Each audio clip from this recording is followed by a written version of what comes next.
बिस्मिल्लाहिर्रहमानिर्रहीम। अस्सलाम वालेकुम वरहमतुल्लाहि वबरकातुहू। तमाम दोस्तों को यज़मान बाइक रिपेयर यूट्यूब चैनल पर खुश आमदीद। जो दोस्त हमारे चैनल पर नए हैं उनसे छोटी सी रिक्वेस्ट है, वीडियो शुरू करने से पहले हमारे चैनल को सब्सक्राइब करें, वीडियो को लाइक करें और शेयर करें।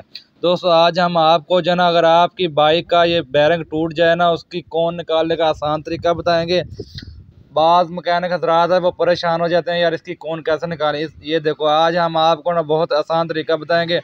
वेल्डिंग के बगैर भी आप इसकी जो ना बैरिंग वाली कौन निकाल सकते हैं। ये देखो आपने हल्की सी ग्रीस लगा लेनी है इसके बैरिंग के कौन के अंदर। ये गोलियां जो है ना इसकी बैरिंग, ये आपने 5 गोलियां लगा लेनी है इसके अंदर। इसको लगाने के बाद ये देखो आपको बताएंगे इंशाल्लाह ये बड़ी आसानी के साथ जो है ना बैरिंग, इसकी बैरिंग की कौन बाहर आ जाएगी।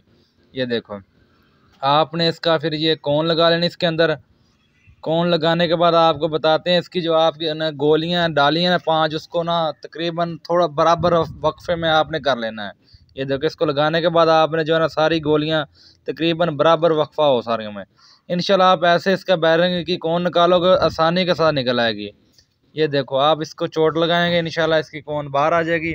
दोस्तों अगर हमारी वीडियो आपको अच्छी लगी, हमारी वीडियो को लाइक करो, शेयर करो और हमारे चैनल को सब्सक्राइब करो। अगली वीडियो के लिए फिर हाजिर होंगे। अल्लाह हाफ़िज़।